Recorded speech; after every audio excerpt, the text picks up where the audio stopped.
जरा सी पाने की चाहत में बहुत कुछ छूट जाता है, जरा सी पाने की चाहत में बहुत कुछ छूट जाता है।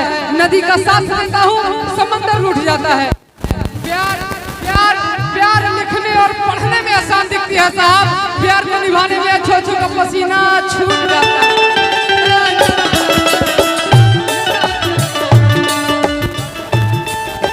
बोलो भैया, कहना है बातें हैं। दिल दिल से मिलता है, दिल दिल से मिलता है, बहुत मुश्किल से मिलता है। और जो दीवाना दर दर का ठोकर खाए वही एक दिन मंजिल से मिलता है। अब जा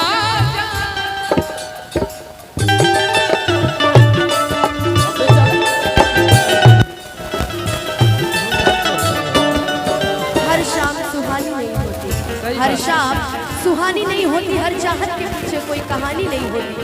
यूं तो कुछ असर है इस मोहब्बत में, वरना ये गोरी राधा के सामने शाम को दीवानी नहीं होती। लेकिन यारा यारा तेरी अदा, यारा यारा तेरी अदा ने मारा, तेरे हम कैसे रहे, तेरे कैसे जीना है मुश्किल तुम्हारा, यारा यारा तेरी अदा।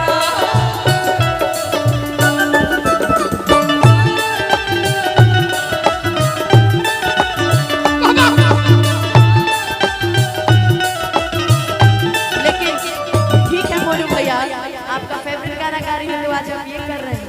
हाय रे, हाय रे, हाय रे। लेकिन जिस गाने को मुकेश म्यूजिक सेंटर के वीडियो में से काट कर सबसे ज्यादा टिकटॉक और इंस्टाग्राम पे रील्स बनाने वाली जो लाइन वो थी, हो